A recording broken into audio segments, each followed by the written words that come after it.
हुँदा नि नाति हजारपल्ट मरेर बाँचेको, सधैँ मलाई नै हेरेर घिस्रिँदै लड्दै हिँड्न सिकेको, भुटान छोड्दाको त्यो काली रात तँलाई आफ्नै पटुकामा बेरी आफ्नै पिटुकमा बोकी रातारात भुटानदेखि नेपाल ल्याएको। तँ त 2 वर्षको मात्र थिइस् नाति, त 2 वर्षको मात्र थिइस् नाति। तँलाई जन्म दिएपछि केही छिनमा तेरी आमा भोगनको काखमा गएको थियो। मै तेरो आमा र हजुर आमा आफ्नै जुठो खाएर हुर्काएको। तेरो बुबाको त के कुरा गर्नु, भुटानको चिराङको लामी डाँडामा भुटानको तानाशाही सरकारले गोली हानी हत्या गरेको थियो। त्यस बेला मेरो मन कति प्रिय होला नाति, तेरो हजुर बुबाको के कुरा गर्नु। तेरो बुबा 10 वर्षको हुँदा नै पल्लो गाउँको ठुली कान्छीलाई भगाई परदेश गएको थियो। आजसम्म मेरो भेट भएन, आजसम्म मेरो भेट भएन। त मै तेरो हजुर बुबा र तेरो बुबा देख्छु। जिन्दगीमा जति नै दुःख पाए पनि म तेरै लागि बाँचिरहेँ नाति, म तेरै लागि बाँचिरहेँ। शरणार्थी शिविरमा हुँदा पाएका दुःख सुखका कुराहरू तँसँगै सधैँ साट्ने गर्थेँ। त्यो बाँसको छाप्रो प्लास्टिकको चुन्ने छानामा बिताएका ती अतीतहरू आज भोलि सकिस् नि नाति।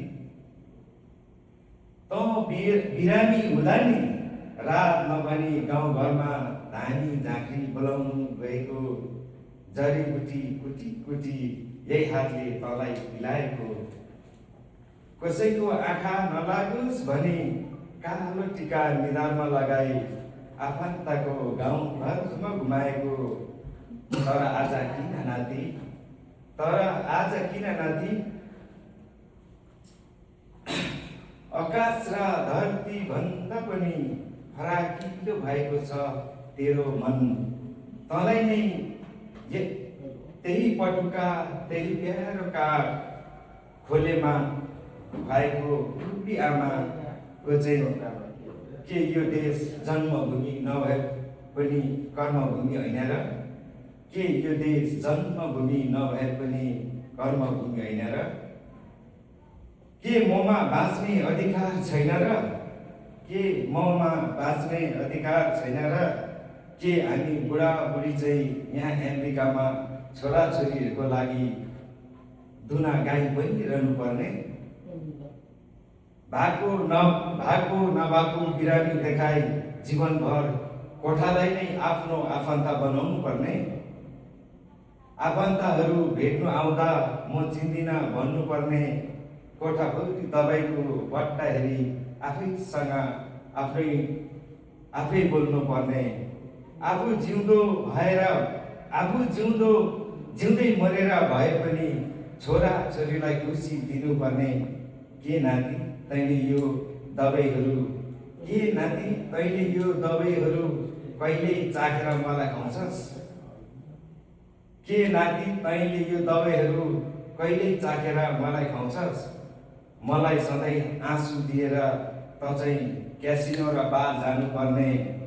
तेरो जस्तो मन मेरो हुँदैन र? तँसँग म घुम्नु जानु हुँदैन र? के म बुढी आमाको चाहिँ मन हुँदैन र?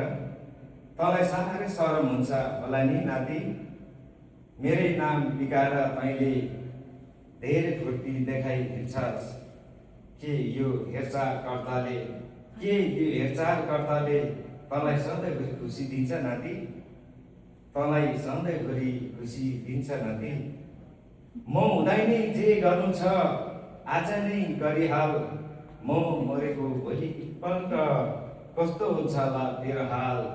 म मरेको भोलिपल्ट कस्तो हुन्छ होला तेरो हाल? तैँले मलाई पीडा दिएकोमा कति कति पनि दुःख छैन, तैँले मलाई पीडा दिएकोमा कति पनि दुःख छैन, तैँले मलाई सताएको होइन, आफ्नो भावी सन्तानलाई सिकाएको हो। तैँले मलाई सताएको होइन, आफ्नो भावी सन्तानलाई सिकाएको हो।